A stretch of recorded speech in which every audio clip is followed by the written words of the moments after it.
We've descended into the storm drains of Vegas and the nuclear silos of the Cold War. But tonight, the underground is not abandoned. It is alive, and it is at war. The places we've explored so far were built for survival shelters, meant to protect, hideaways designed to endure. But what you're about to see is different. This underground wasn't built to save lives. It was built to exploit them, to move product, to make billions, and to disappear without a trace. Welcome to video 4 of our Subterranean World series. Tonight, we are heading to the US-Mexico border. Above ground, there are fences, drones, and patrols. Agents scan the horizon. Technology watches every movement. But beneath the sand, there is a second highway. A narco-underground built by cartels with engineering that rivals a city subway system. These aren't just holes in the dirt. They are multi-million-dollar corridors equipped with railways, elevators, and ventilation systems. They stretch for miles beneath international lines. And they were built by slave labor, guarded by lethal force, and operated with ruthless efficiency. From the super tunnels of Otay Mesa to the deadly storm drains of Nogales, where tunnel gangs rule the dark, this is the logistics of the underworld. This is infrastructure built on blood and concrete, and very few people have ever heard the full story. These are 7 true stories from the front line of the tunnel wars. The super tunnel of Otay Mesa, March 2022. Otay Mesa, California. A nondescript warehouse sits among dozens of others in an industrial zone near the border. Trucks come and go. Forklifts move pallets. Shipping containers stacked 3 high. To anyone watching, it's a normal business. Just another logistics hub in a city built on logistics. But inside, federal agents are preparing to breach. They've been watching this location for weeks.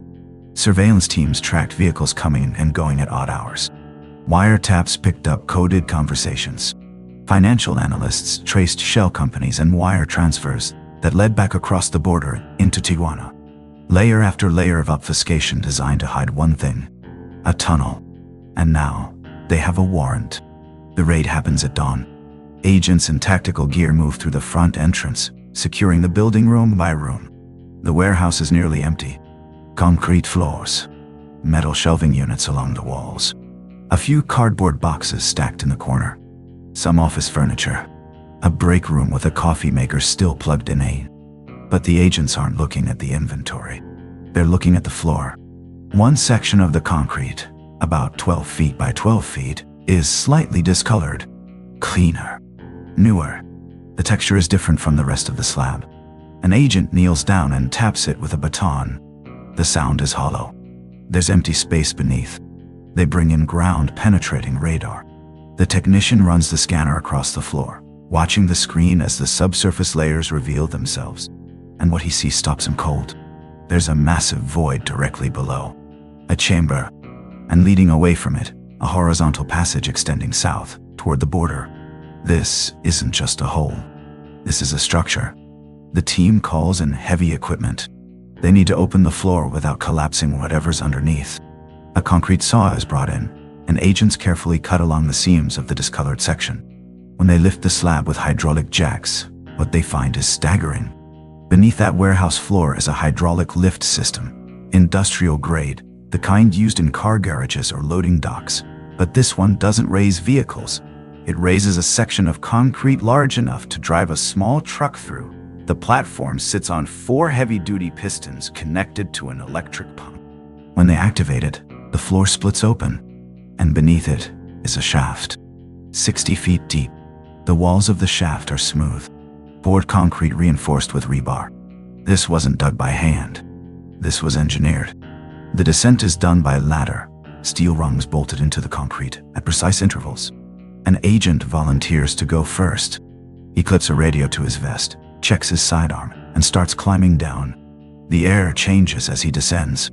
It gets cooler, damper, the kind of cold that only exists underground, insulated from the desert heat above.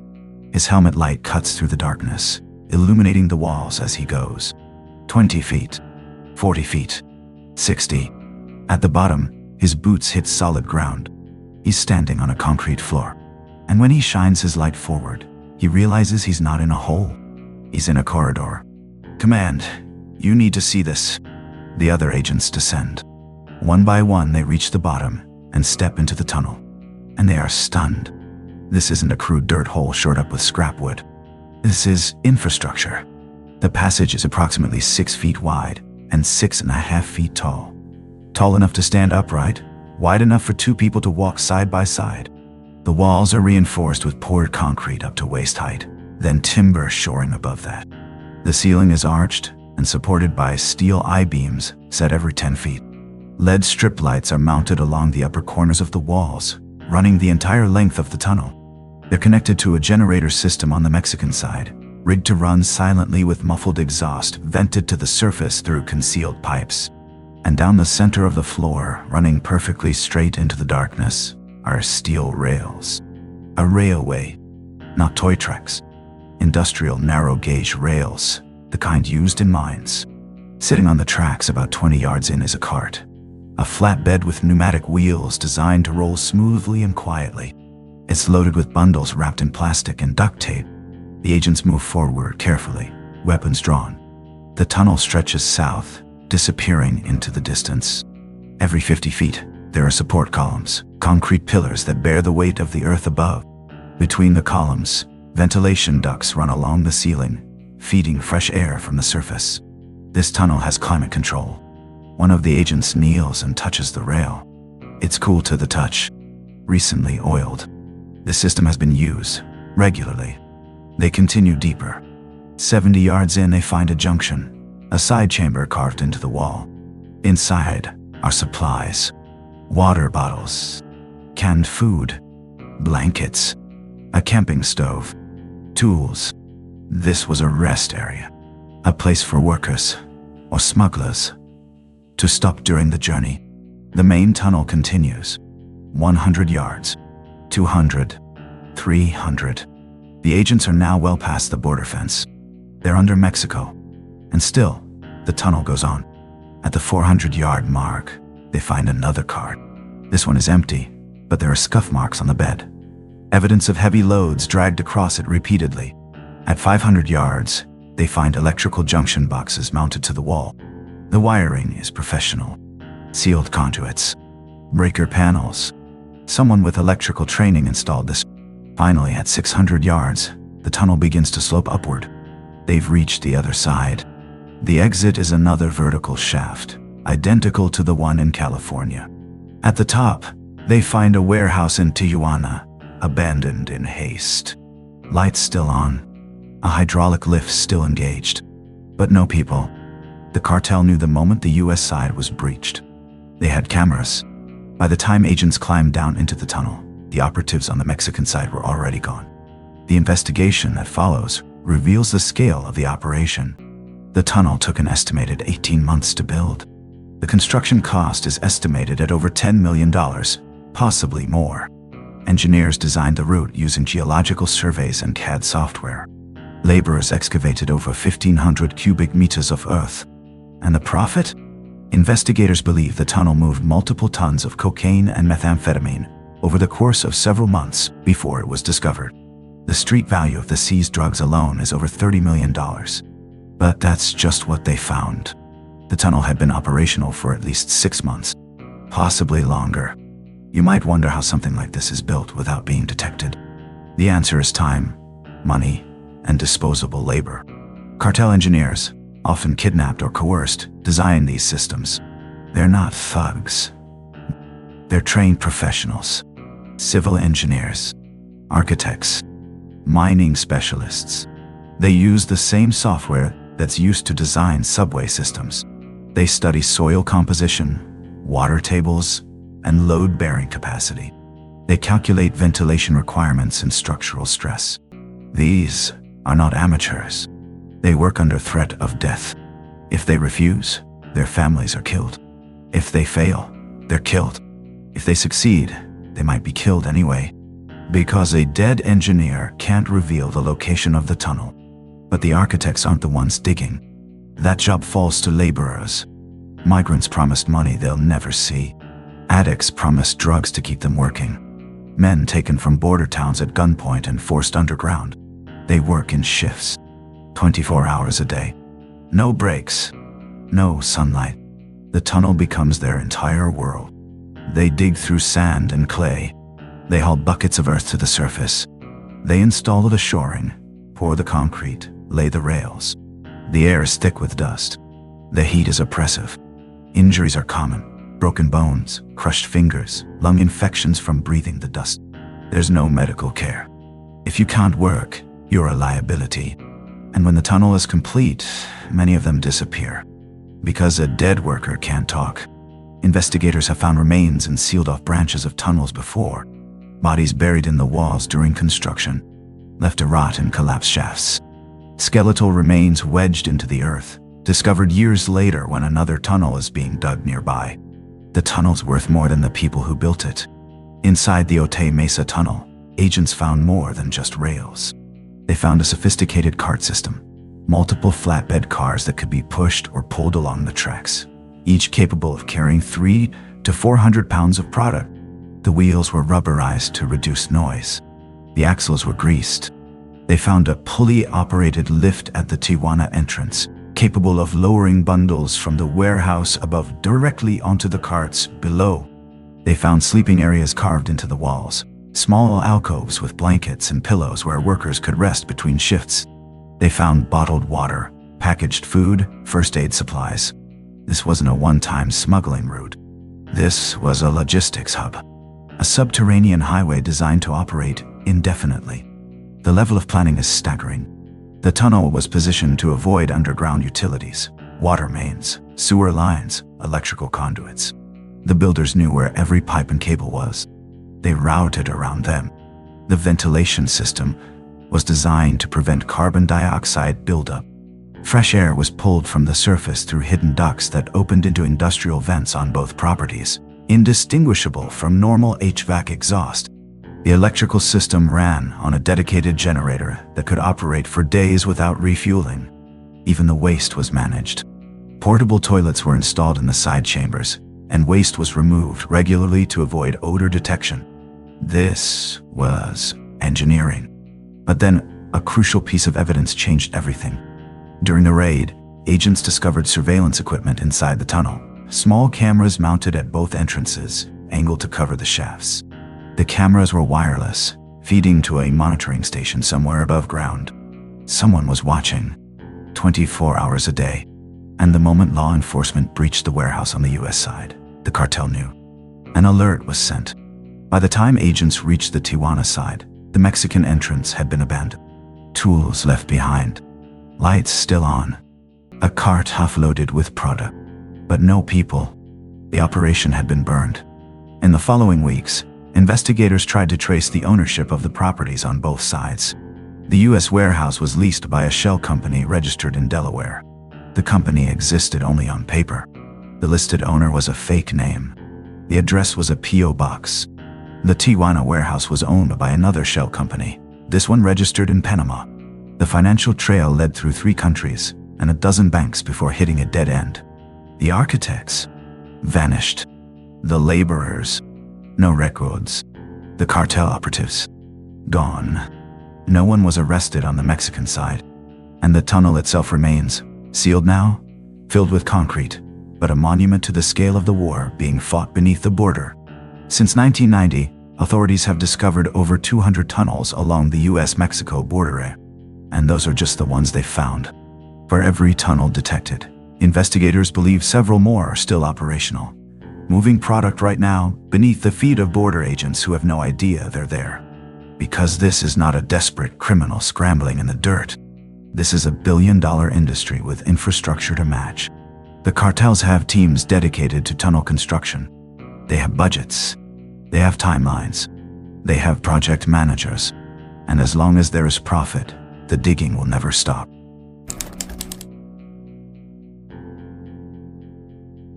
The tunnel rats. The US Border Patrol has a problem. You can have drones in the sky. You can have sensors in the ground. You can have agents watching every inch of the fence with thermal cameras and motion detectors. But if the enemy is underground, none of that matters. That's where the tunnel rats come in. Officially, they're part of the Border Patrol's tactical unit, a specialized team trained to enter and clear narco tunnels. Unofficially, they're the agents willing to crawl into the most dangerous spaces on the border. Because when a tunnel is discovered, someone has to go inside. And no one knows what's waiting. Agent Rodriguez has been a tunnel rat for 6 years. He's cleared over 30 tunnels. Some were abandoned, empty dirt passages that led nowhere, relics of failed smuggling attempts. Some were active, lights on, products stacked, fresh footprints in the dust. And some were traps. The call comes in on a Wednesday afternoon. A tunnel entrance has been found near Calexico, concealed beneath a drainage pipe on the US side. Ground sensors picked up vibrations, consistent, rhythmic movement. Not animals. Not wind. Something human. Possibly smuggling activity. Border Patrol needs eyes inside. Rodriguez and his team are dispatched. They arrive at the site within an hour. The entrance is exactly where the sensors indicated. A circular concrete drainage pipe half buried in desert sand, partially obscured by creosote brush and tumbleweeds. To a casual observer, it looks like standard infrastructure. But the sensors don't lie. Rodriguez approaches the pipe and kneels at the opening. He shines his flashlight inside. The drainage pipe extends about 15 feet. Then it opens into something else. A passage. He can see where the concrete ends and the dirt begins. This is it. The team suits up. Kevlar vests, rated for small arms fire. Knee pads and elbow pads. Compact pistols strapped to their thighs. Glock 19s, easy to maneuver in tight spaces. Rebreathers in case the air is bad. Helmet-mounted cameras to record everything. Radios clipped to their vests. Rodriguez checks his gear one last time, then looks at his team. Standard protocol. I go first. You follow at 10-foot intervals. If I stop, you stop. If I give the signal, we back out. No heroes. No heroes. They nod. Rodriguez clicks on his headlamp and drops to his hands and knees. The drainage pipe is just wide enough to crawl through. The concrete is cold under his gloves. He moves forward slowly, the beam of his light bouncing off the curved walls. 15 feet in, the pipe opens into the tunnel. And immediately, Rodriguez knows this is different. The passage is narrow, maybe 3 feet wide, 4 feet tall. The walls are raw earth, shored up with warped plywood and 2x4 scavenged from construction sites. The wood is stained dark with moisture and dirt. Some of the boards are cracked, bowing under the weight of the earth. This tunnel is unstable. The air smells like damp soil, and something else, chemicals, maybe gasoline or solvent. Something industrial. Rodriguez crawls forward. Behind him, the team follows, single file. The tunnel slopes downward. The dirt is soft under his gloves, loose and crumbling. Every few feet, he stops and listens. Silence and just his own breathing and the rustle of his team behind him. No voices, no footsteps, no digging. But the sensors detected movement. Someone or something was here recently. The tunnel continues for 20 yards, relatively straight. Then it narrows. Rodriguez has to drop to his belly. His shoulders scrape the walls. He pushes forward with his elbows, dragging himself through the passage. The ceiling presses down on his back. His helmet scrapes dirt, dislodging small clumps that fall onto his neck. This is the part that gets to people. The claustrophobia. The realization that if something happens, if the tunnel caves in, if someone is waiting ahead with a weapon, there is no room to turn around. No room to draw a weapon. No room to run. You're a target in a tube. And all you can do is keep moving forward or back out the way you came in. Rodriguez forces himself to breathe slowly.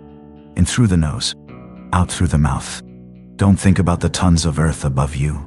Don't think about the walls closing in. Just focus on the next foot. Then the next.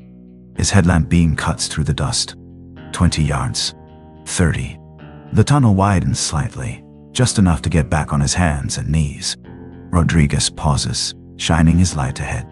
And then he sees it. A tripwire. A thin piece of fishing line stretched across the tunnel at knee height, almost invisible against the dirt walls. It's tied to a wooden stake on one side and disappears into a small hole on the other. Rodriguez freezes. He raises his fist, the signal to stop. Behind him, the team halts. Rodriguez keys his radio. We have a wire, possible IID or collapse trigger. Hold position. He examines the wire carefully, tracing it with his light. It's tied to a pressure switch embedded in the wall, crude but functional.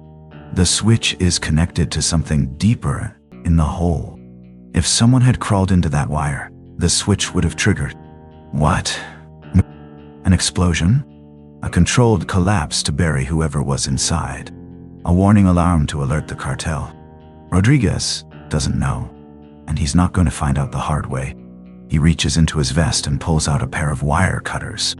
Slowly, carefully, he extends them toward the line. His hand is steady. He positions the cutters around the wire and snips. The line goes slack. Nothing happens. No explosion. No collapse. Rodriguez exhales. He signals the team to continue. They move past the disabled trap, crawling over the fishing line. 50 yards in, the tunnel opens into a wider chamber, an intersection where two passages meet. This is a hub. There are empty water bottles on the ground, cigarette butts, a discarded flashlight, battery dead, a protein bar wrapper. Someone was here recently. Rodriguez scans the side passages with his light. The left passage is narrow and slopes upward, possibly an emergency exit. The right passage descends steeply into darkness. Both disappear beyond the reach of his light. The team confers in whispers. They decide to split. Two agents take the left passage to see where it leads. Rodriguez and one other agent take the right. Rodriguez keys his radio. Splitting up. Team 2, you have the left branch. We're going right. Check in every 5 minutes. Copy. Rodriguez and his partner move into the right passage. Immediately, the temperature drops. The air is colder here, damper. The walls glisten with moisture. The tunnel descends steeply. Rodriguez's boots slip on loose dirt. He has to brace himself against the walls to keep from sliding. The passage is unstable, no shoring, just raw earth held up by nothing but compression. He can see cracks forming in the ceiling. Hairline fractures spreading through the packed dirt. This tunnel could collapse at any second. And then he hears something. A voice. Faint, echoing from somewhere ahead. Rodriguez stops. His partner stops. They kill their lights and listen. The voice speaks again. Spanish. Fast and urgent. Someone is inside the tunnel. Tunnel curves to the right. And then he sees them. 3 men, crouched in the passage about 15 yards ahead. They're dressed in dark clothing, jeans, hoodies, faces covered with bandanas. One of them is holding a radio. Another has a backpack. The third is holding something. Rodriguez can't tell what. A weapon? A tool? The men are talking in low voices, not aware they're being watched. Rodriguez clicks on his headlight. The beam floods the tunnel. The moment the light hits them, they scatter. 2 of them bolt deeper into the tunnel, disappearing around a curve. The third man freezes, hands shooting up. Rodriguez moves fast. He closes the distance in seconds. Weapon trained. On the ground, now! The man drops to his knees, hands behind his head. Rodriguez's partner is right behind him. Together they secure the man, cuff him, search him for weapons. He's unarmed, just a worker. Rodriguez radios for backup topside. We have 1 suspect in custody. 2 others fled deeper into the tunnel, requesting surface units to monitor possible exit points. Copy. Units are moving. Rodriguez pulls the man to his feet and starts moving him back toward the entrance. His partner stays behind, weapon trained on the passage in case the other 2 return. As they reach the intersection, the other team radios in it. We found an exit. Comes up in an abandoned house about 100 yards north of the border. No one here, but there's fresh tire tracks outside. Rodriguez keys his mic. Understood. We're bringing the suspect out. Mark the exit and hold position. Over the next 3 hours, the team maps the tunnel. They find 2 additional exits, one leading to the abandoned house on the US side, another opening into a storm drain system that runs parallel to the border. They find bundles of cocaine stacked in a side chamber carved into the wall. Nearly 200 kilograms. Street value in the millions. They find evidence of recent construction, fresh digging, new shoring, tools still lying on the ground. Shovels, pickaxes, a battery-powered drill, and they find something else. In one of the sealed-off branches, a dead-end passage that was partially collapsed, they find a body, decomposed. The remains are partially buried in the dirt wall, as if the person had been digging when the tunnel collapsed on them. No identification, no wallet, no phone, just a body in the dirt. Investigators later determine it was a laborer, someone who worked on the tunnel and never made it out. The cartels don't leave witnesses. Rodriguez has seen this before. Every tunnel tells the same story: profit, efficiency, and a complete disregard for human life. The workers are expendable. If they die during construction, they're buried in the walls. If they finish the job, they're sometimes killed to ensure silence. The tunnel is worth more than the people who built it. The Otay Mesa tunnel is eventually filled with concrete. Crews pump in tons of the stuff, filling the passage from the bottom up. The entrances are demolished. The properties are seized. But Rodriguez knows the truth. This tunnel is closed. But somewhere nearby, maybe a quarter mile away, maybe right next door, another tunnel is already being dug. The cartels don't stop. They adapt. When one route is burned, they open another. And when that tunnel is discovered, Rodriguez will be the one crawling into the dark again. Because that's the job. That's what the tunnel rats do. They go where no one else will. Into the suffocating, collapsing, booby-trapped darkness beneath the border. And they do it knowing that the war will never end. Because as long as there's money to be made, the digging will never stop.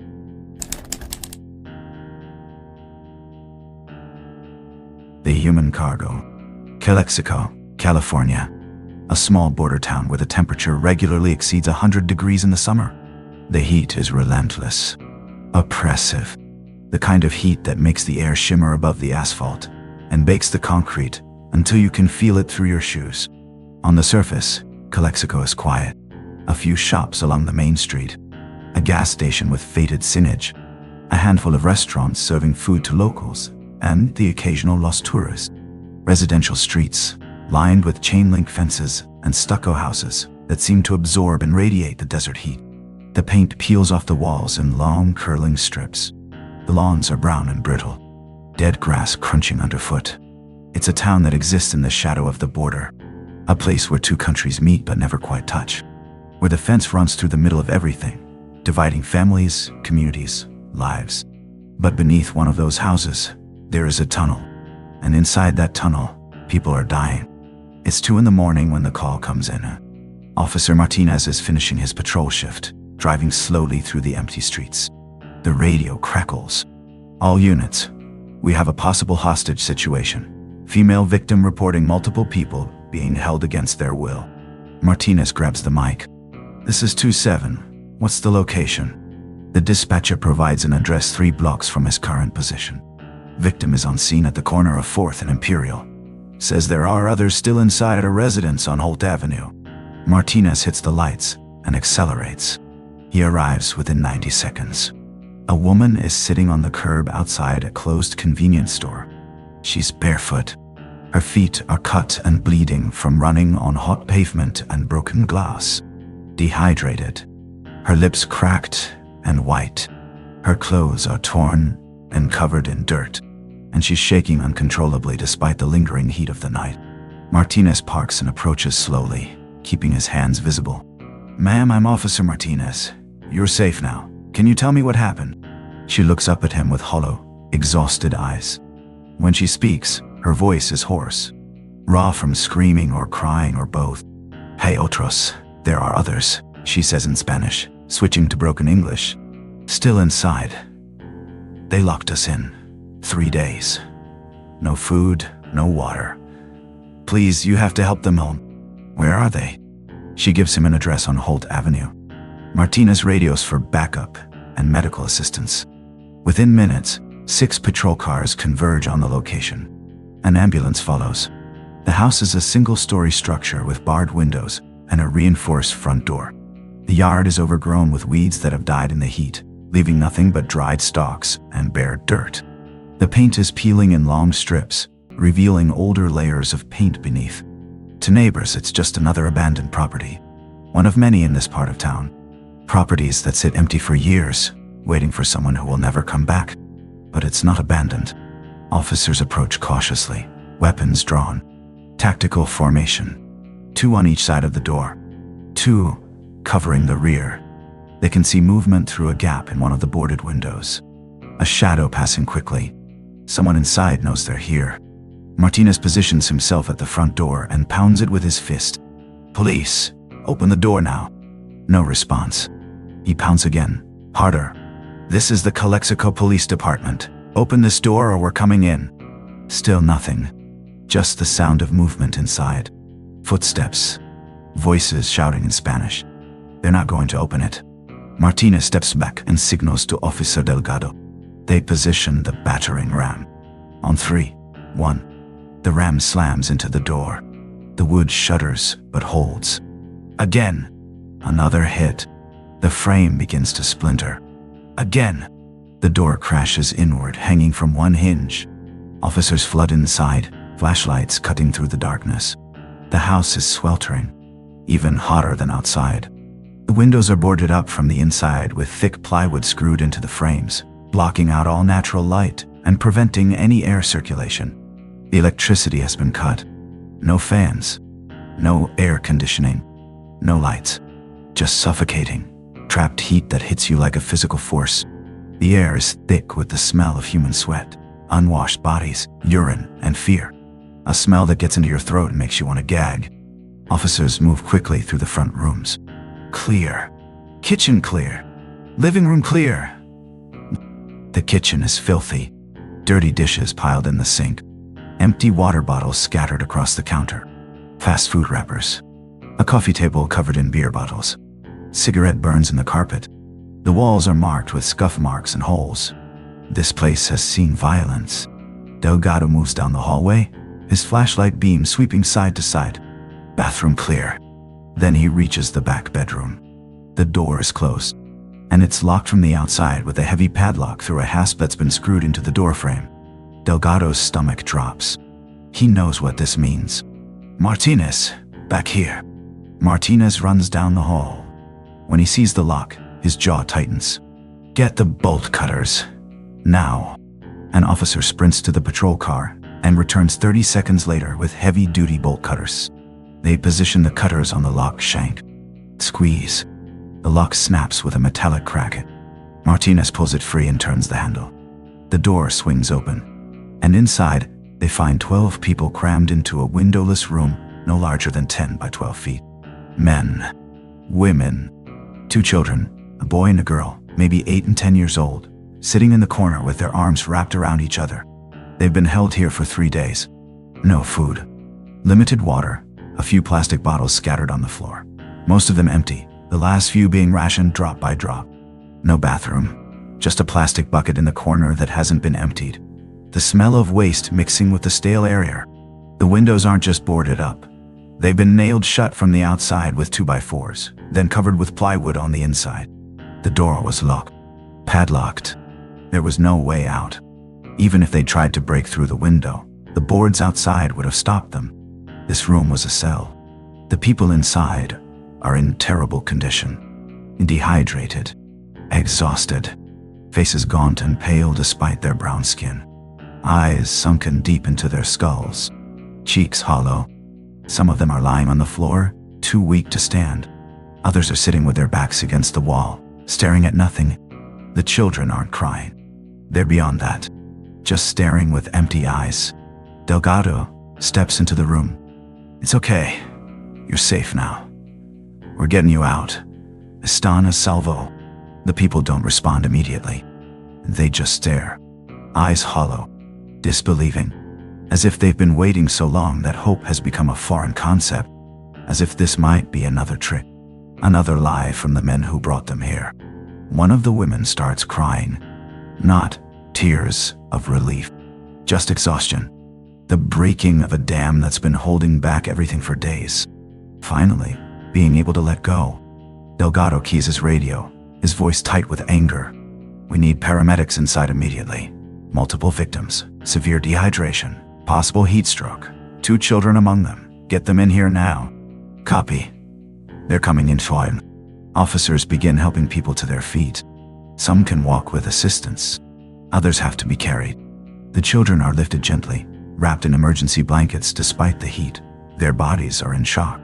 As paramedics arrive and begin triage, setting up in the living room, checking vitals, starting off IV lines for the most severely dehydrated victims, other officers continue searching the house.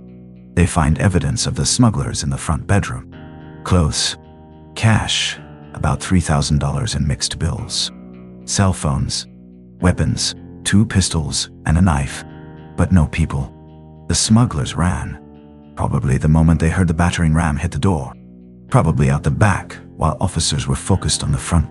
And that's when Officer Ramirez notices something in the living room. He's moving the coffee table to make more space for the paramedics, and he sees it, a rectangular outline in the floor, barely visible under the rug. He pulls the rug back.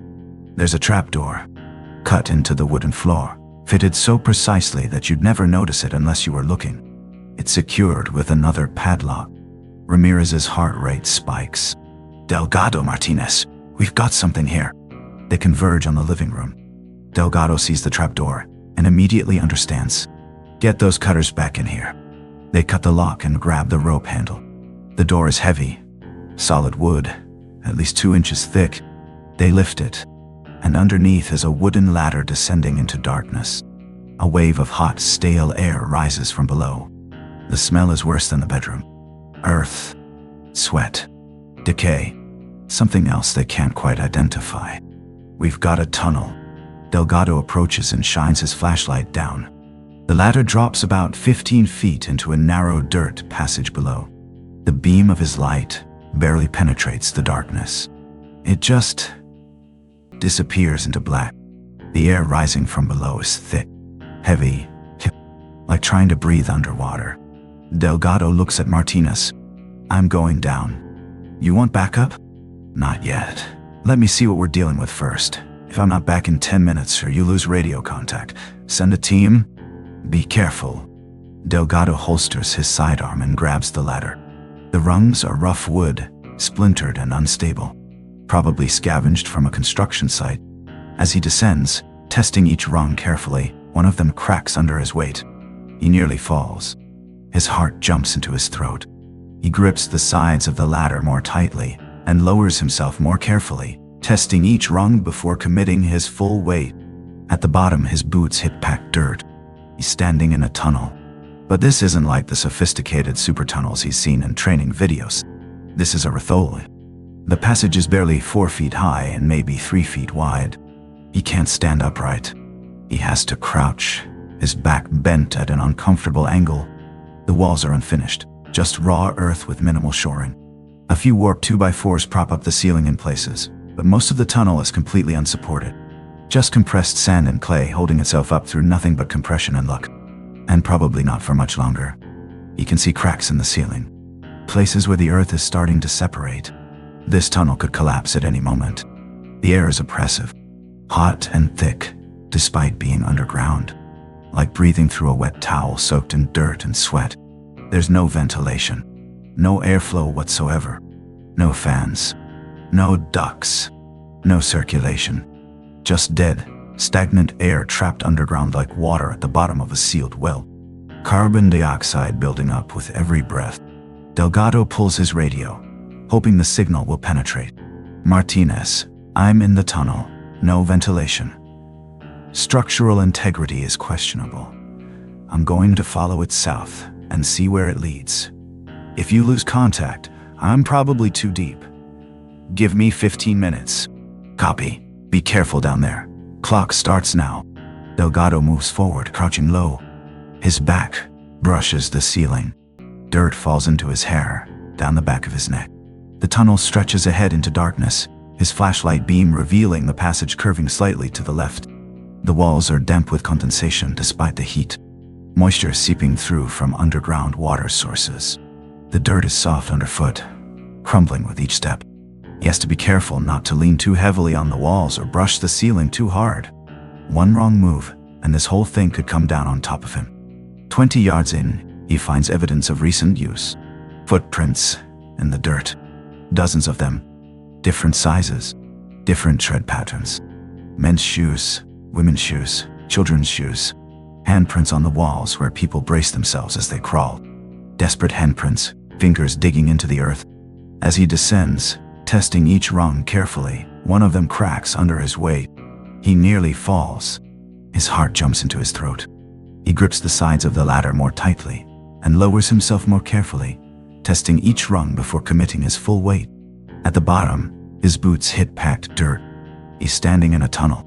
But this isn't like the sophisticated super tunnels he's seen in training videos. This is a rathole. The passage is barely 4 feet high and maybe 3 feet wide. He can't stand upright. He has to crouch, his back bent at an uncomfortable angle. The walls are unfinished, just raw earth with minimal shoring. A few warped 2x4s prop up the ceiling in places, but most of the tunnel is completely unsupported. Just compressed sand and clay holding itself up through nothing but compression and luck. And probably not for much longer. He can see cracks in the ceiling, places where the earth is starting to separate. This tunnel could collapse at any moment. The air is oppressive, hot, and thick, despite being underground, like breathing through a wet towel soaked in dirt and sweat. There's no ventilation, no airflow whatsoever, no fans, no ducts, no circulation, just dead, stagnant air trapped underground like water at the bottom of a sealed well. Carbon dioxide building up with every breath. Delgado pulls his radio, hoping the signal will penetrate. Martinez, I'm in the tunnel. No ventilation. Structural integrity is questionable. I'm going to follow it south and see where it leads. If you lose contact, I'm probably too deep. Give me 15 minutes. Copy. Be careful down there. Clock starts now. Delgado moves forward, crouching low. His back brushes the ceiling. Dirt falls into his hair, down the back of his neck. The tunnel stretches ahead into darkness, his flashlight beam revealing the passage curving slightly to the left. The walls are damp with condensation despite the heat, moisture seeping through from underground water sources. The dirt is soft underfoot, crumbling with each step. He has to be careful not to lean too heavily on the walls or brush the ceiling too hard. One wrong move, and this whole thing could come down on top of him. 20 yards in, he finds evidence of recent use. Footprints in the dirt. Dozens of them. Different sizes. Different tread patterns. Men's shoes, women's shoes, children's shoes. Handprints on the walls where people braced themselves as they crawled. Desperate handprints, fingers digging into the earth. Stay with me. Help is coming. You're going to be okay. He turns to the men. How long have you been down here? One of them finds his voice. Broken English mixed with Spanish. The words tumbling out in a desperate rush. They paid $5,000 each to cross. $5,000. Everything they had. Money borrowed from family, from friends, from loan sharks back home who would come collecting whether they made it across or not. They sold everything. Their mother's jewelry, their father's truck. Took loans at 40% interest. Because the coyote promised them safe passage. He said the tunnel was short. Safe. Easy. 15 minutos, he said. 15 minutes. Just a quick crawl and you'll be in the United States, in California. You'll be free. But it was a lie. All of it was a lie. They started in Mexicali, on the Mexican side of the border. The coyote gathered them in a small house. 20 people totally. Families. Solo travelers. Everyone desperate. Everyone willing to risk everything. He told them they'd be crossing underground. Through a tunnel. He made it sound simple. Routine. Something he'd done 100 times before. But when they descended into the tunnel, they realized the truth. The passage was claustrophobic. Suffocating. Narrow. The group was 20 people. Too many for such a small space. They crawled single file through the darkness. Children crying. Adults trying to stay calm. Following the coyote's instructions shouted from the front of the line. Keep moving. Don't stop. Stay close to the person in front of you. Faster. The tunnel seemed to go on forever. Much longer than 15 minutes. An hour. Maybe 2. It was impossible to tell in the darkness. The heat was unbearable. Within minutes, everyone was drenched in sweat. Their clothes soaked through. The air was thick. Hard to breathe. Like trying to inhale soup. People started panicking, hyperventilating. A woman behind them started screaming that she couldn't breathe, that she was dying. The coyote screamed back at her to shut up, to keep moving. One man, a middle-aged guy from Oaxaca, had a seizure about halfway through. He collapsed in the tunnel, convulsing, foaming at the mouth, his body blocking the passage. The people behind him tried to help, tried to hold him, tried to calm him, but there was no room, no space to maneuver. The coyote shouted from the front, "Leave him, keep moving. If you stop, everyone dies." They had to crawl over him. They had no choice. The tunnel was too narrow to turn around. The only way out was forward. They crawled over his convulsing body, feeling his arms and legs jerking beneath them, hearing his choked breathing. And they kept going, because the coyote said if they stopped, they'd all die down there. The woman, the one Delgado just revived, collapsed about 2/3 of the way through. She just stopped crawling, fell forward, face in the dirt. The men with her tried to help. They grabbed her arms, tried to pull her forward, but the tunnel was too narrow. They couldn't get leverage. They ended up dragging her, scraping her chest and stomach against the rough ground. Her shirt tore, her skin scraped raw, bleeding. But they kept pulling, because the coyote said stopping meant death. When they finally reached the house on the US side, this house, they thought they were free. They thought the nightmare was over. But the coyote forced them up the ladder at gunpoint and locked them in the back room. Then he demanded more money. They were supposed to pay $5,000 total, half before the journey, half after. But now the coyote wanted an additional $2,000 per person. For the risk, he said, for the danger, for bringing you this far. They didn't have it. Most of them had already spent everything, sold everything, borrowed everything they could. They had nothing left. So the coyote made calls. He contacted their families back home, put people on the phone, let them hear their loved ones crying, begging. Wire the money, or they stay locked up. Wire the money, or I sell them to someone else. Wire the money, or you never see them again. Some families paid, somehow, scraping together money they didn't have. Those people were released, driven to Los Angeles or Phoenix or wherever they'd arranged to go. But these 4 couldn't pay. Their families didn't have the money, couldn't borrow anymore, had nothing left to sell. So they waited 3 days in that locked room. No food, barely any water, 1 bottle per person per day, thrown into the room without a word. No bathroom except the bucket. No windows. No light except a thin line under the door. No communication. No confirmation that anyone was coming. Just waiting, listening to the sounds of the house. Footsteps above, voices arguing, doors slamming, cars coming and going. And they feared the worst, that they'd been forgotten, that they'd be left to die in that room, or sold, or killed. The woman collapsed this morning. She stopped responding, stopped drinking the little water they had left, just lay there, eyes closed, barely breathing.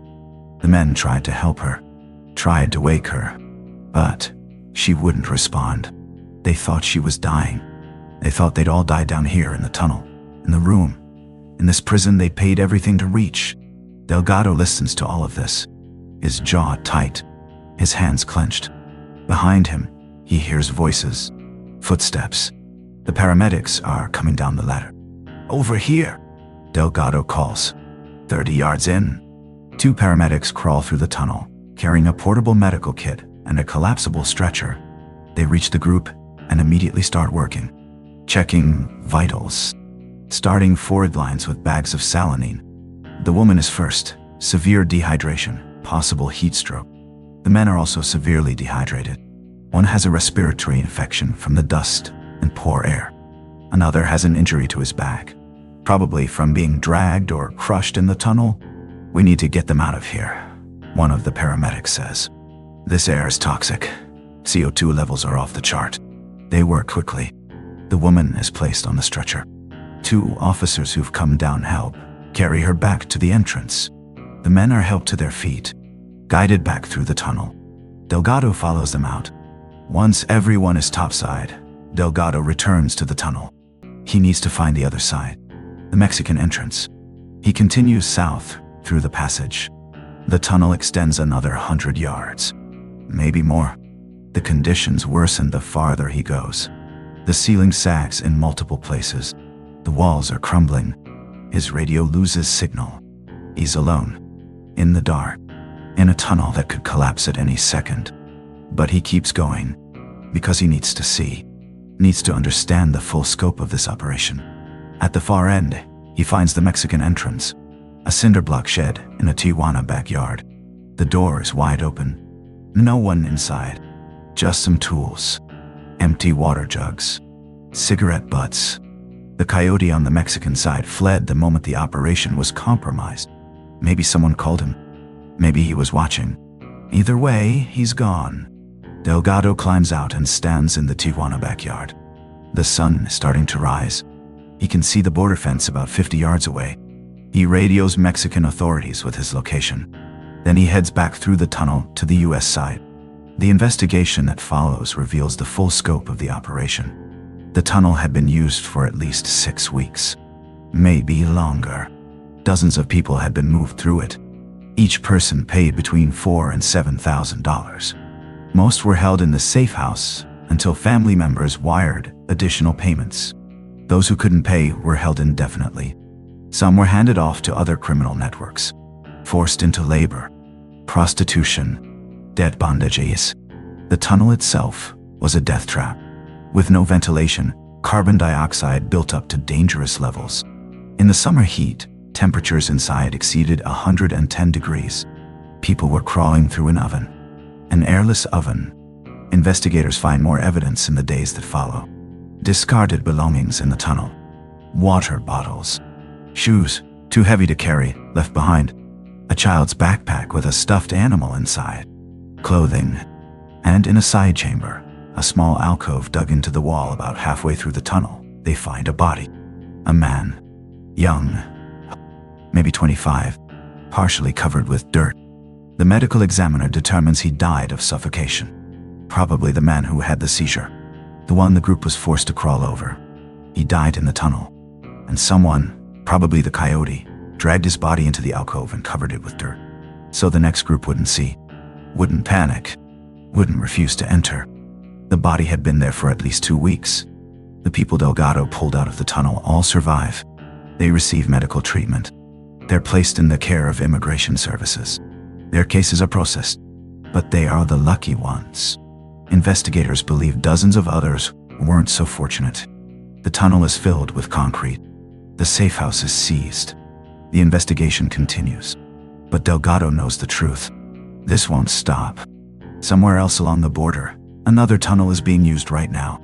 Another group is crawling through suffocating darkness.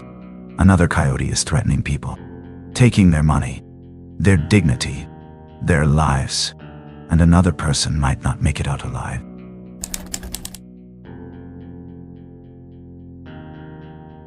The Lord of the Tunnels. Before the super tunnels of Otay Mesa, before the rail systems and hydraulic lifts, before the billion-dollar infrastructure, there was one man who changed the game forever. Joaquin El Chapo Guzman. In the early 1990s, El Chapo wasn't yet the infamous cartel leader the world would come to know. He wasn't on the FBI's most wanted list. He wasn't the subject of Netflix series and international manhunts. He was just another trafficker in Sinaloa. Smart, ambitious, ruthless, but still operating in the shadows, still building his empire brick by brick, body by body. And he understood something that most smugglers didn't. If you control the route, you control the market. The problem in 1989 was the border. Throughout the 1980s, the US government had been cracking down hard on drug trafficking. The Reagan administration's war on drugs was in full force. Budgets increased. Technology improved. Enforcement intensified. Trucks were being stopped and searched at checkpoints with drug-sniffing dogs and X-ray machines. Planes were being tracked by radar and intercepted by DIA aircraft. Boats were being pursued by Coast Guard cutters with helicopter support. Every traditional smuggling route was becoming more dangerous, more expensive, less reliable. The cartels were losing shipments, losing money, losing operatives to arrest. El Chapo needed a new approach, something the authorities couldn't see, couldn't intercept, couldn't stop. And then he had an idea. What if the route wasn't over the border? What if it was under? In 1989, El Chapo hired an architect. His name has never been publicly confirmed. The man's identity remains one of the mysteries of the early cartel era. But investigators believe he was a civil engineer based in Sinaloa, a man in his early 40s. Family man. 2 kids, a wife, a normal life. He had experience in construction and mining. He'd worked on legitimate projects, building homes, commercial structures, mining tunnels in the mountains. He was a professional with a clean record. No criminal history, no cartel connections. Until El Chapo came calling. The meeting happened in a restaurant in Culiacan. El Chapo sat across from the architect, ordered drinks, made small talk, then made his offer. I need you to design something for me. What kind of project? A tunnel under the border. The architect's face went pale. He knew what this meant. He knew who El Chapo was. Everyone in Sinaloa knew. I don't think I can help you. El Chapo smiled, but his eyes didn't. I'm not asking. He slid a photograph across the table. The architect's children, walking to school. You have a beautiful family. It would be a shame if anything happened to them. The architect stared at the photo, his hands trembling. How much? 500,000 pesos. Half now, half when it's done. The architect did the math in his head. That was a lot of money. Life-changing money. But he knew the real payment wasn't the cash. It was his family's safety. Okay. Good. You start tomorrow. The architect went home that night and didn't tell his wife. How could he? How could he explain that he was now working for a cartel? That he had no choice? That their lives depended on his cooperation? He just kissed his children goodnight and started planning. The job was simple in concept, complex in execution. Design and oversee construction of a tunnel that could move large quantities of product from Mexico to the United States without being detected. But this wasn't just about digging a hole. The tunnel had to be stable, had to be concealed, had to be functional for long-term use. The architect spent weeks studying the border. Where were the weak points? Where was security lightest? Where was the geology favorable? He settled on Douglas, Arizona, a small border town with minimal surveillance, older infrastructure, less attention from federal authorities. The terrain was relatively flat. The soil composition was favorable, stable enough to dig without constant reinforcing, loose enough to excavate without heavy machinery that would draw attention. And the border fence in that area was outdated, just chain link and barbed wire, not the solid barriers that would come later. On the Mexican side, El Chapo's operatives purchased a small house near the border fence. Cash transaction, through a shell company, untraceable. On the US side, they secured a warehouse used for agricultural storage. Same method, same precautions. The properties were about 300 feet apart. The architect began his work. First, geological surveys, but he couldn't hire a legitimate surveying company. That would raise questions, so he did it himself, taking soil samples in the middle of the night, measuring elevations, calculating load-bearing capacity, testing moisture levels. He worked alone, afraid, knowing that if he was caught, both governments would want him. If he failed, the cartel would kill him. If he succeeded, they'd probably kill him anyway, to keep him quiet, to ensure the secret died with him. But he had no choice. So, he kept working. The tunnel design was relatively simple. It would run from the Mexican house, under the border fence, and emerge in the US warehouse.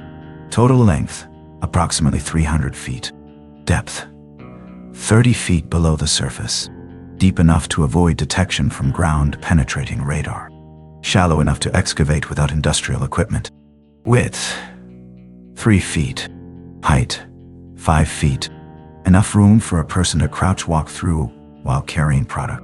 But the real innovation, the thing that would change tunnel smuggling forever, was the entrance system. The architect designed a hydraulic lift concealed beneath a pool table in the living room of the Mexican house. The pool table sat on a wooden platform, about 6 feet by 6 feet. Solid construction. The platform was connected to a manual hydraulic pump, the kind used in carjacks. Simple, reliable. But the pump wasn't inside the house. That would be too obvious. It was outside, disguised as a water spigot mounted on the exterior wall. To anyone looking at it, it was just a standard outdoor faucet, but it wasn't connected to plumbing. It was a lever, a trigger. When turned clockwise, it activated the hydraulic system.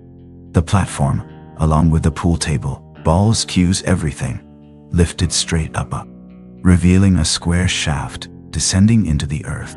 When turned counterclockwise, it lowered back down, perfectly flush with the floor. Invisible. Genius. Construction began in early 1990. The architect supervised a small crew, 6 laborers, all Cartel affiliated, all sworn to secrecy under threat of death. They worked exclusively at night. No lights, no noise, just hand tools and battery-powered lamps. They excavated by hand. Shovels, pickaxes, buckets, hauling dirt up the shaft, threading it in the yard, mixing it with the natural soil so it wouldn't be noticeable.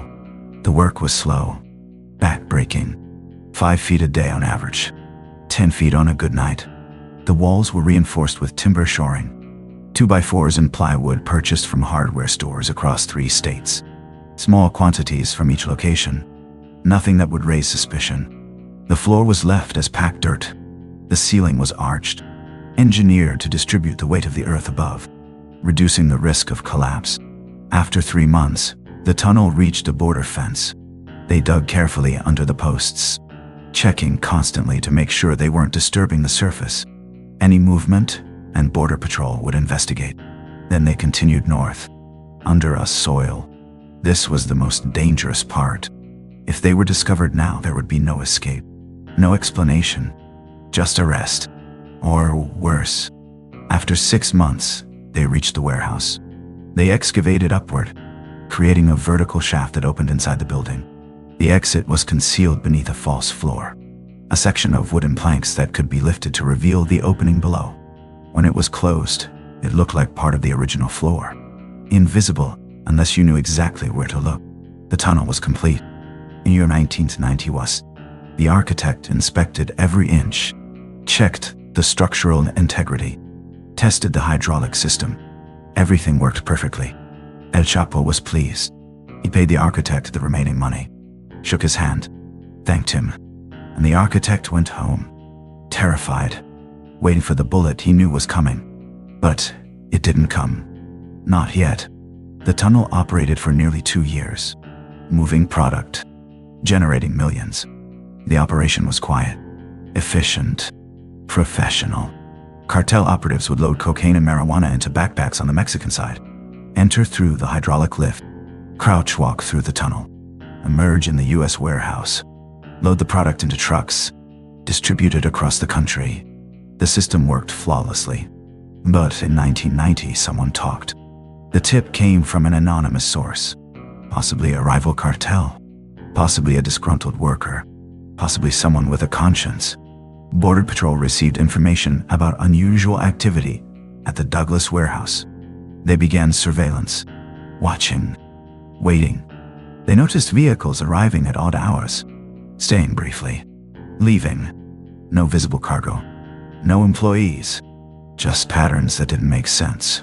They obtained a warrant, raided the warehouse, and found the tunnel. When agents descended into the passage, they were stunned. This wasn't a crude hole. This was infrastructure, professional, engineered.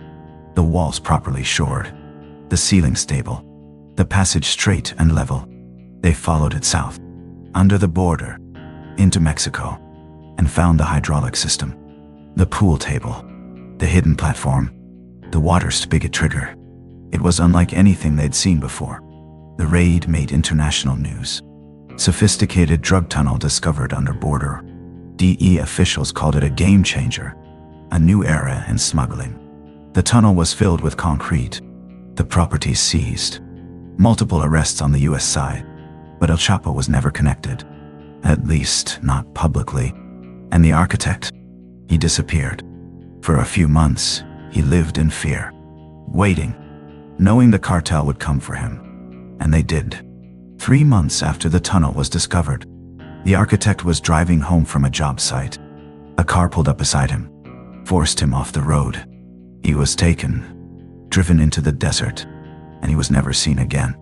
A few weeks later, authorities found a body, partially buried in the sand outside Culiacan. A man in his 40s, hands bound behind his back with wire, shot execution style in the back of the head. No identification, no wallet, no phone, just a body in the desert. The body was never positively identified, but the description matched, and the architect's family never heard from him again. In the cartel world, there are no loose ends. The tunnel was his masterpiece, and his grave, but the concept lived on. El Chapo didn't stop with Douglas. Over the next 2 decades, he and other cartel leaders commissioned dozens of tunnels, each one more sophisticated than the last. Rails, carts, elevators, ventilation systems, lighting, drainage, climate control. Some tunnels cost upwards of $1 million to build, and they generated tens of millions in profit. The Douglas Tunnel set the precedent. It proved that the underground wasn't just a smuggling route. It was an investment. Infrastructure. By the 2000s, tunnel construction had become an industry within the cartel structure. Engineers were recruited, sometimes willingly for the money, often under duress. Thurnon, coerced, forced. Laborers were trafficked from Central America, taken from border towns, promised money, and given chains. Entire crews worked underground for months, never seeing the sun, breathing dust, breaking their bodies. And when the work was done, many of them disappeared, killed to ensure silence, buried in the desert, or in the tunnels themselves. Because in the Narco-Underground, the only thing more valuable than the product is secrecy. El Chapo's legacy isn't just the billions he made, or the violence he spread, or the corruption he funded. It's the infrastructure he left behind. A network of tunnels that redefined the drug war, and a blueprint that cartels still use today. Every super tunnel discovered in the 21st century, every rail system, every hydraulic lift, every concealed entrance, traces its lineage back to Douglas, back to one anonymous architect working under threat of death, back to El Chapo's vision of an underground empire.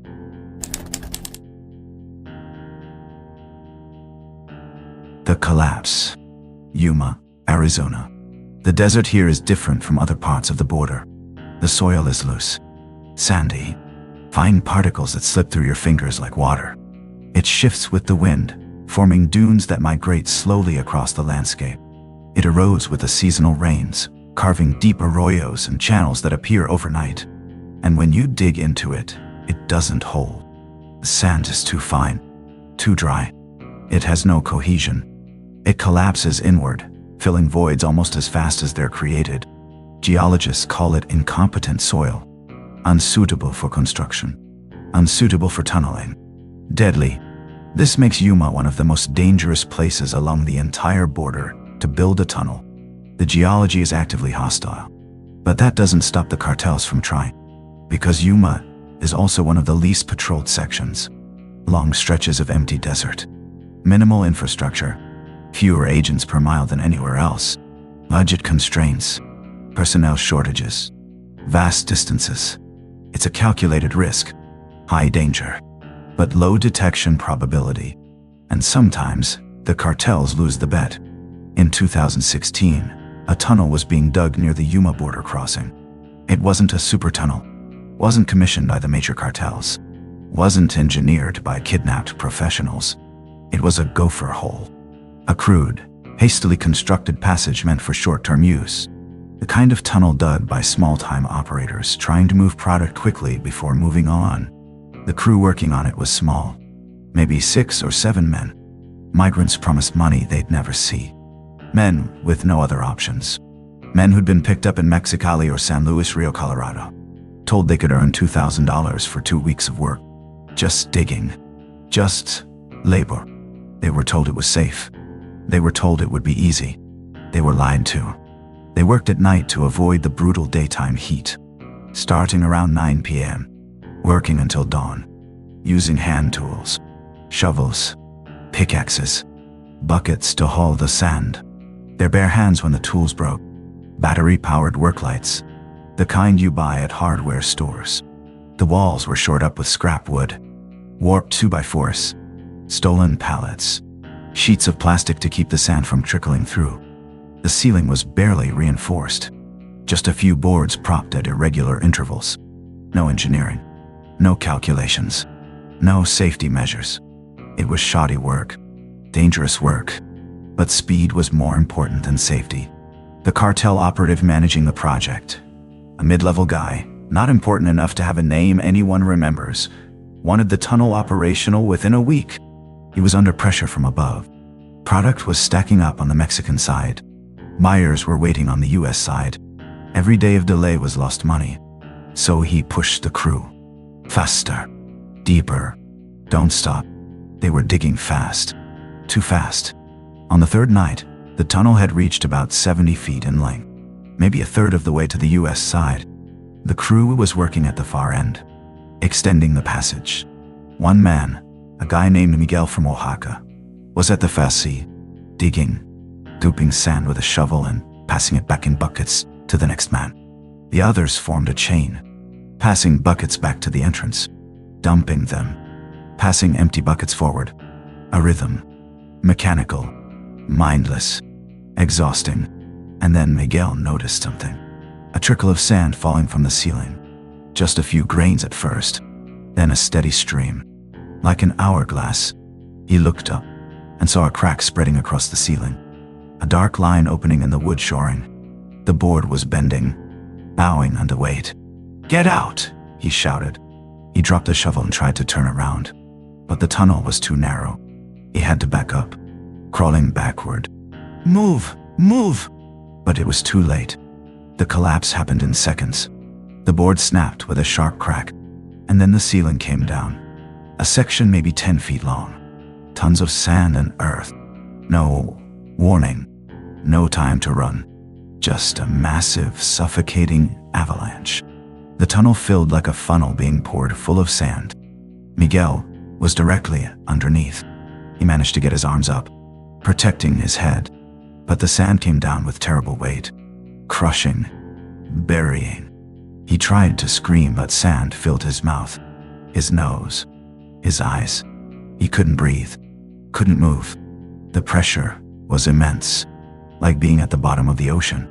The sand packed around him, solid, immovable. Two other men were right behind him, close enough to be caught in a collapse. They went down under the cascade, buried in seconds. No chance. No escape. The other workers, closer to the entrance, heard the collapse, felt the ground shake, saw the dust billow toward them. They scrambled back, crawling, panicking. One man made it to the entrance and pulled himself up the ladder, gasping, coughing, covered in dust. Two others were caught in the secondary collapse. As the initial cave-in destabilized the surrounding earth, the walls buckled. More ceiling sections fell. The tunnel was collapsing in a chain reaction. The two men were buried up to their chests, pinned, unable to move, unable to pull themselves free. On the surface, the collapse was barely noticeable. The desert looked the same, flat, empty, just a slight depression in the sand, a subtle sinking of the ground above where the tunnel had been, a circular depression maybe 15 feet across. If you didn't know to look for it, you'd never see it. But underground, it was catastrophic. The passage was completely blocked, filled solid with sand. The men trapped at the far end were buried under tons of earth. The pressure was crushing, the weight immense. Miguel was still alive. Somehow, his face was pressed into a small void, a pocket of air trapped between his raised arms and his chest. He could breathe, barely. Tiny, shallow breaths. The air tasted like dirt, like death. He tried to move. His legs were pinned, completely immobilized. He could feel the weight pressing down, cutting off circulation. His feet were already numb. He tried to dig with his hands, clawing at the sand in front of his face, but there was nowhere for it to go. He'd scoop a handful away, and more sand would flow in to replace it. The walls of his little air pocket kept trying to close. He was trapped in a collapsing bubble, a shrinking space, and he knew he was going to die here. Above ground, the worker who'd escaped ran back to the vehicles. The cartel operative was sitting in a truck, smoking, listening to music. The worker ran up, covered in dirt, bleeding from a gash on his forehead where falling debris had hit him. The tunnel collapsed. He gasped. "There are men trapped. We need help." The operative looked at him, took a drag from his cigarette, then pulled out his phone and made a call. The worker waited, expecting the operative to call for rescue equipment, for help, for something. The operative spoke quietly into the phone, listened, then hung up. He looked at the worker. "Get in the truck." "What about the others?" "Get in the truck." "But they're still alive. We can dig them out." The operative pulled a pistol from his waistband, aimed it casually at the worker. "You can join them, or you can get in the truck. Choose." The worker looked at the gun, then at the tunnel entrance. He could hear nothing. No screaming, no calls for help, just silence. He got in the truck. They drove away. A network of tunnels that redefined the drug war, and a blueprint that cartels still use today. Every super tunnel discovered in the 21st century, every rail system, every hydraulic lift, every concealed entrance, traces its lineage back to Douglas, back to one anonymous architect working under threat of death, back to El Chapo's vision of an underground empire.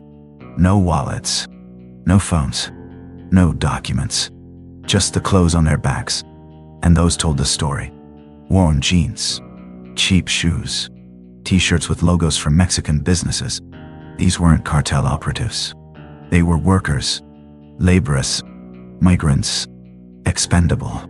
Investigators took DNA samples, fingerprints, dental records, but without missing persons reports, without families coming forward, identification would be nearly impossible. These men had probably told no one where they were going, what they were doing. They just disappeared, and no one would ever file a report.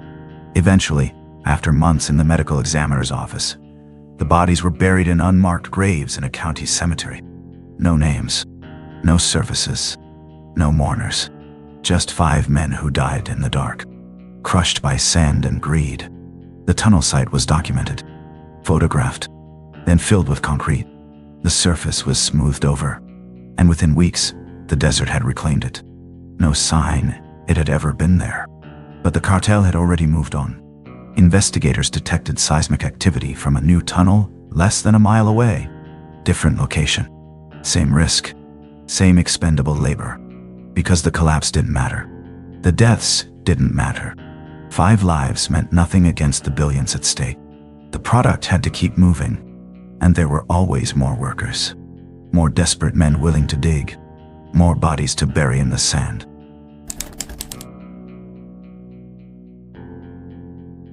The drain pipe gangs. Nogales, Arizona, and Nogales, Sonora. 2 cities separated by a fence, but connected by something else.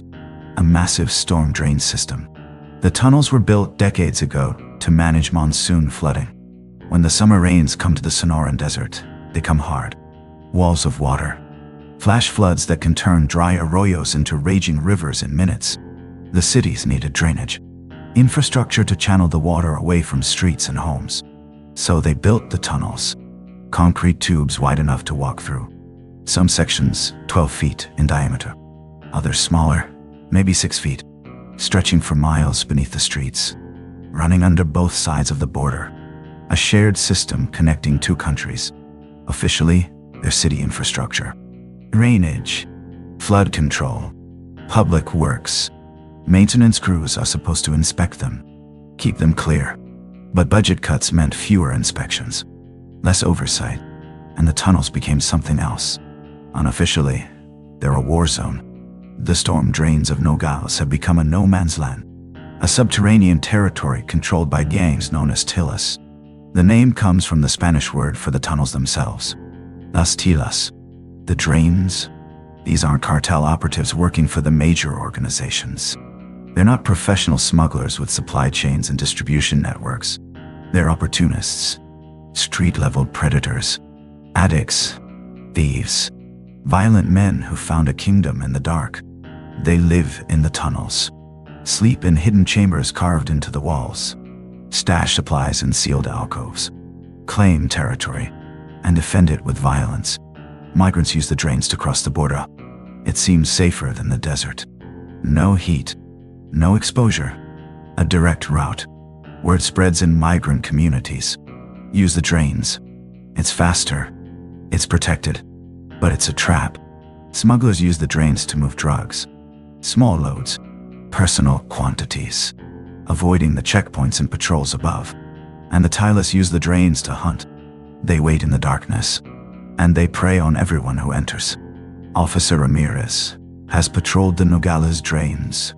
He's part of a binational task force, US Border Patrol and Mexican Federal Police working together to maintain some level of control in the tunnels. But control is a relative term. You can't control what you can't see. And the drains are a labyrinth. Miles of concrete tubes, junctions where multiple tunnels meet, side passages, maintenance chambers, hidden access points, and the Tillas know every inch. They've mapped it in their heads, know every exit, every hiding spot, every ambush point. On a Tuesday night in 2018, Ramirez's team received a report of gunfire echoing from the drains near the Dennis Decancini port of entry. Multiple shots, screaming, then silence. Concerned citizens heard it through street-level grates, called it in. Ramirez's team mobilized. 5 officers, full tactical gear. They suited up and entered through a grate on the US side, prying it open with crowbars, descending a metal ladder into the darkness. The drains are massive, 12 feet in diameter in this section. Circular concrete tubes that stretch into darkness in both directions. The walls are covered in graffiti, layer upon layer, gang tags, territorial markings, warnings in Spanish and English. Territorio Tilas, death to rats, turn back or die. Crude drawings, skulls, weapons, threats. The floor is slick with runoff water, a few inches deep, black and murky. The smell is overwhelming. Mildew, sewages, something organic, decay. The air is cool, but stale. Trapped. Ramirez and his team move slowly, flashlights mounted on their weapons, sweeping side to side, boots splashing through the water. The sound echoes endlessly in the concrete tube, every footstep repeated, bouncing off the walls, making it impossible to tell if someone else is moving nearby. It's disorienting. You can hear your own movements from 100 yards away, and you can't distinguish them from someone else's. They move in formation, watching each other's backs, and then they hear voices, shouting, ahead in the tunnel, maybe 100 yards. The sound bouncing, echoing, making it hard to pinpoint the exact distance.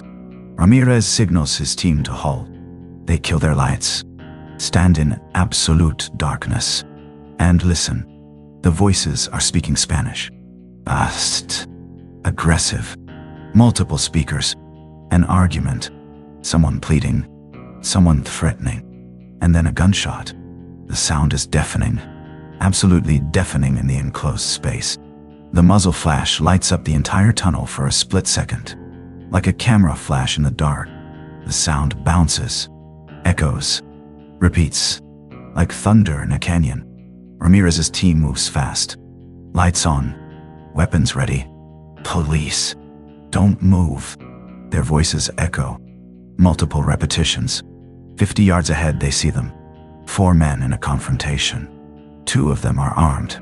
Pistols, cheap 9mm. 1 man is on the ground, lying in the water, not moving. The 4th man is trying to run, backing away with his hands up, pleading. The armed men see the lights. Their heads snap toward the officers. For a moment, everything freezes, and then they scatter. One of them fires again, a blind shot down the tunnel in the officer's direction. The muzzle flash, the deafening report. The bullet ricochets off the concrete wall, sparks flying where metal hits stone.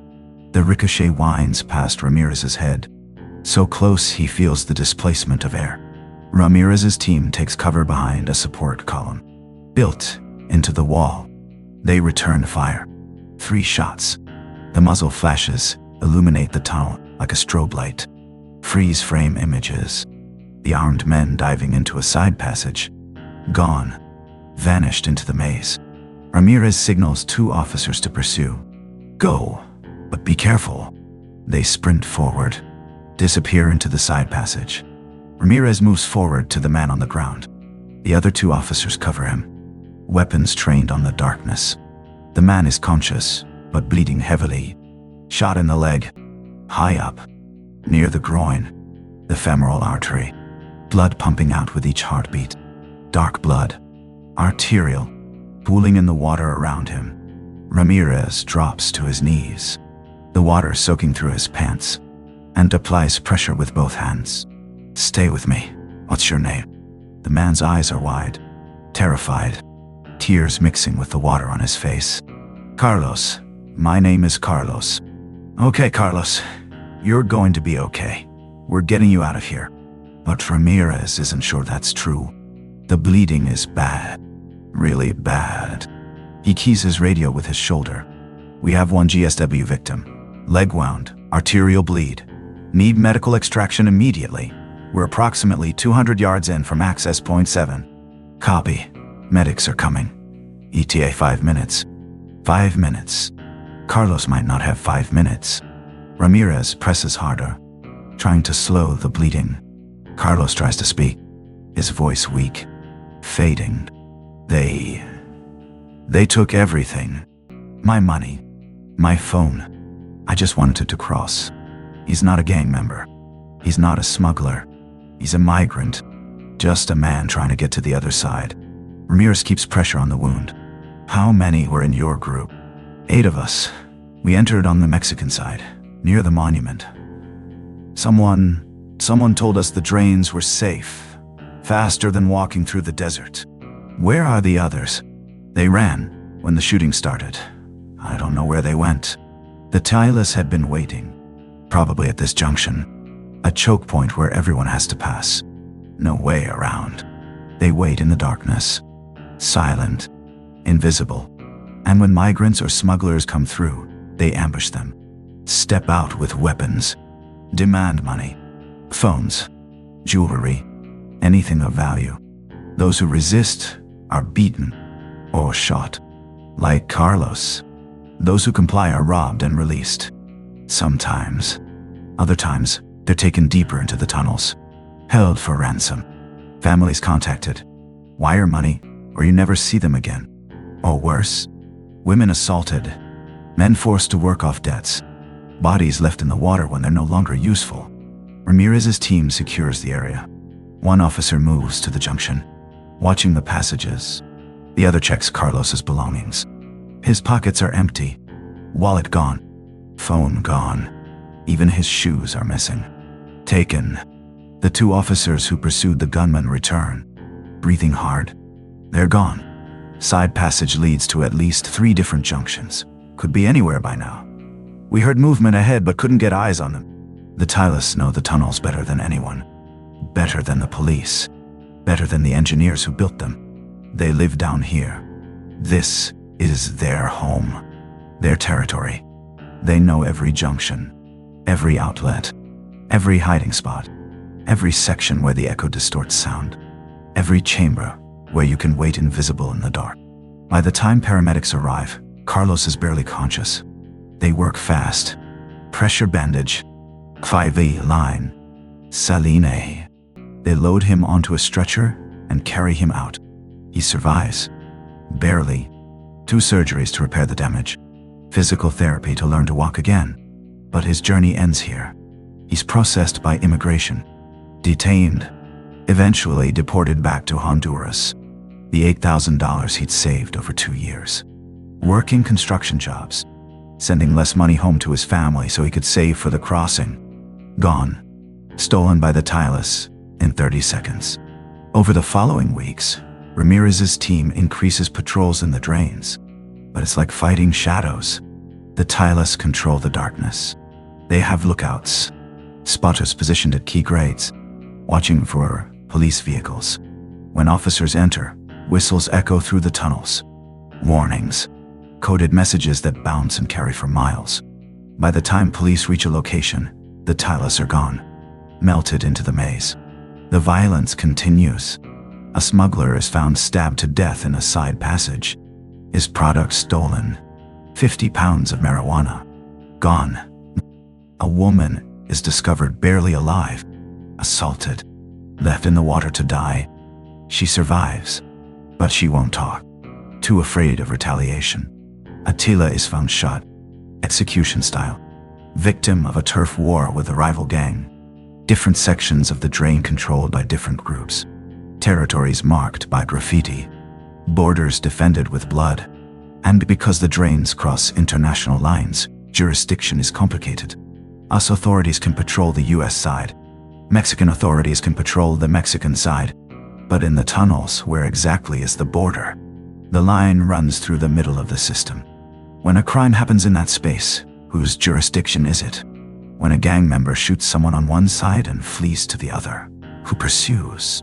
The Tylus exploit this confusion. They operate in the gaps, in the spaces where law enforcement coordination breaks down, where bureaucracy creates blind spots. Ramirez knows they'll never fully clear the drains, not unless they seal every entrance. Flood the entire system with concrete. Make it physically impossible to enter. But that would cost millions, and the cities don't have the budget. So, the patrols continue. The violence continues. And as long as people use the drains to cross, the Tylus will be there, waiting, watching, hunting in the dark.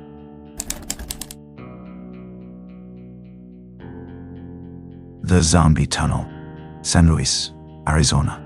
3 years after a tunnel is discovered and filled with concrete, the desert reclaims it. Wind blows sand over the entrance. Tumbleweeds gather. Vegetation grows, and it's forgotten. Just another closed tunnel, another battleground in a war that never ends. An urban explorer named Marcus is scanning satellite images of the desert near the border. He does this as a hobby, looking for abandoned structures, forgotten places, historical sites, anything interesting. And he finds something. A faint rectangular outline in the dirt, barely visible in the satellite image, partially obscured by creosote bushes and dead tumbleweeds. Could be nothing. Could be something. He marks the coordinates. 2 days later, he's standing at the site. Early morning. The sun just rising. The desert still cool. The entrance is barely visible. A wooden hatch half buried in the sand. Weathered by years of sun and wind. The wood is splintered. Bleached white in some places. Gray in others. The hinges are rusted orange. Leaking. Barely holding. Marcus knows he shouldn't do this. This is probably illegal. Trespassing at minimum. Definitely dangerous. Abandoned tunnels collapse. Cavern. Trap people. But curiosity wins. It always does. He pulls on the hatch. Grabs the edge and yanks. It doesn't budge at first. The wood is swollen from moisture. The hinges seized from rust. He pulls harder. Braces his feet. Pulls with both hands. The hatch breaks free with a loud crack. Wood splintering. Hinges screeching. Underneath is a shaft. Square. Rough edges. Darkness below. Marcus pulls out his flashlight and shines it down. The beam disappears into the void. He can see the top rungs of a wooden ladder. Maybe 5 or 6 rungs. Then the light doesn't reach any farther. The ladder looks old. The wood is black with rot. This is a bad idea. Marcus knows it's a bad idea. But he's come this far. He sits on the edge of the shaft. Swings his legs over. Finds the first rung with his foot. Tests it. It holds. He starts climbing down. The ladder creaks under his weight. Ominous sounds in the silence.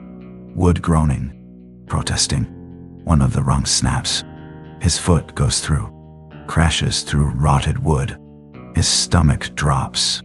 He catches himself on the sides of the shaft, hands scraping on rough concrete. Heart pounding. He takes a breath and continues more carefully. testing each rung before putting his weight on it. Some hold, some feel soft, ready to break. He skips those, uses the sides of the shaft when he has to. At the bottom, maybe 20 feet down, his boots hit dirt. He's standing in a tunnel. The passage is narrow, maybe 4 feet wide, 5 feet tall at most. The walls are raw earth, dirt and clay, with minimal shoring. A few pieces of wood propped against the ceiling. Most of the support beams have collapsed, lying on the ground, or hanging at angles. The ceiling sags in places, bowing downward, held up by nothing but compacted sand and luck. The air is stale, thick, dead, like breathing in a sealed tomb. Marcus moves forward slowly, crouching, his back bent, testing each step before committing his weight. The tunnel stretches ahead into darkness. His flashlight reveals old footprints in the dirt, boot treads, years old, preserved in the dry air like fossils. Footprints going both directions, some deeper than others, heavy loads. He finds a water bottle, lying on its side against the wall. The plastic is brittle, cracked. The label is sun-bleached and peeling, but he can still read part of it, and the date printed on the cap, 1998. This tunnel is over 20 years old. 20 years of sitting here, abandoned, forgotten, slowly collapsing. Marcus continues deeper. The passage curves slightly to the right. The walls are unstable here. He can see cracks spreading through the dirt, hairline fractures, sections where the earth has shifted, separated. This tunnel could collapse at any moment. And then he sees the artifacts. A rusted shovel leaning against the wall. The wooden handle cracked and split.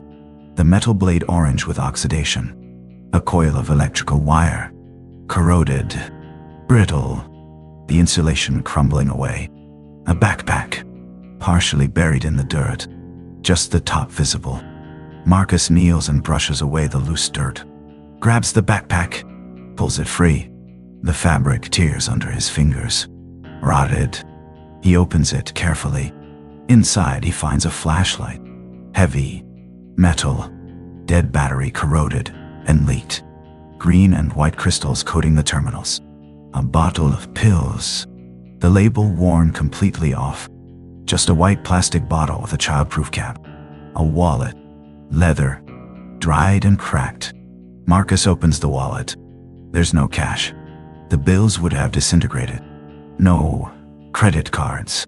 But there's a photograph, tucked into a plastic sleeve. A young woman and 2 children. A boy and a girl, maybe 6 and 8 years old.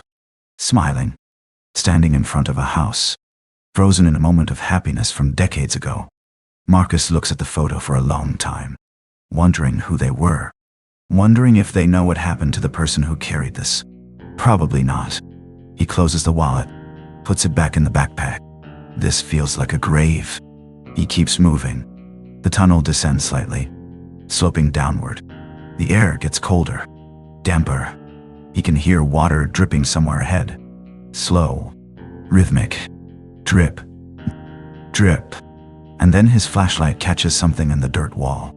A shape, pale against the dark earth, curved, organic. He moves closer, shines his light directly on it. It's a hand, skeletal, partially exposed where the earth has eroded away, fingers curled, reaching out from the wall. Marcus stops breathing. He steps back, shines his light around the tunnel, slowly, methodically, and he realizes there are more.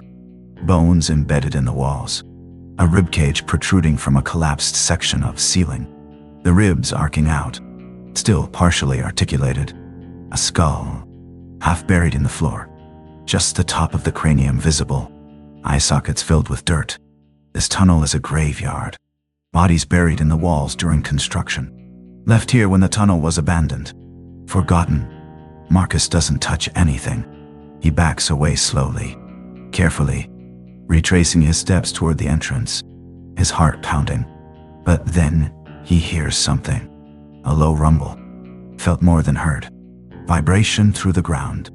The walls are shifting. Dirt trickles from the ceiling. Small amounts at first, Then more. A steady stream. The tunnel is collapsing. Marcus runs. No more caution. Just speed. Sprinting back toward the shaft. Crouching low. His flashlight bouncing wildly. His breath coming in gasps. Behind him, he hears it. Sections of the ceiling caving in. A roar of falling earth, filling the passage with dust and debris. The air pressure changes. A wall of dust rushing toward him. He reaches the ladder and climbs. Fast. Reckless. His hands slip on the rungs. His shoulder slams into the wall of the shaft. But he keeps climbing. His legs burning. His arms screaming. He hauls himself out of the hatch just as the tunnel below collapses completely. The ground beneath him sinks. A depression forms where the tunnel used to be. Circular, maybe 15 feet across. The shaft implodes, fills with sand and debris. And then it's over. Silence, and Marcus lies on the sand, breathing hard, staring at the sky. The tunnel is gone. Sealed forever.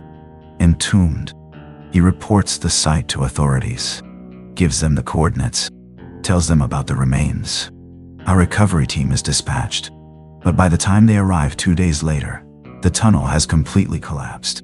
The entrance is buried under tons of sand. They bring ground-penetrating radar, scan the area, confirm there are voids below, possibly remains. They excavate carefully, slowly, and recover 3 sets of remains. Partial skeletons, no identification, no personal effects except fragments of clothing. They take DNA samples, but without missing persons reports, without families coming forward. Identification is nearly impossible. The bodies are eventually buried in unmarked graves in a county cemetery. No names, no services, no mourners. Just 3 people who died in the dark, building a tunnel for profit that wasn't theirs, and were abandoned when they were no longer useful.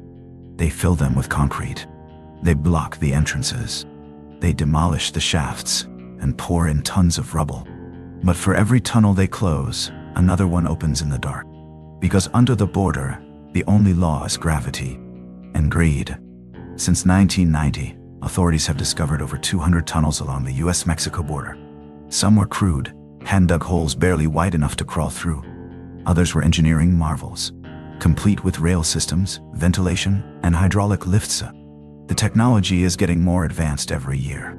Deeper, longer, harder to detect. A single tunnel can move hundreds of millions of dollars in product before it's ever discovered. That's the equation. That's why they keep digging. Because as long as there's demand, there will be supply. And as long as there is a border, there will be a way underneath. The people who build these tunnels are expendable. The people who use them are collateral. The only thing that matters is the product. So they dig. In the sand, in the clay, in the rock. They dig until the tunnel is done. And if the tunnel collapses, they dig another one next to the bodies. This is the Narco-Underground, a logistics network built on blood and concrete, a second border beneath the first. The question isn't whether they'll stop digging. The question is how deep they'll go. This is Plain Sight Docs. If you made it this far, hit that subscribe button and turn on the notification bell so you never miss another story from the places most people never see. Drop a comment below. Do you think a wall can ever stop what happens underground? Let me know your thoughts. Because we're just getting started.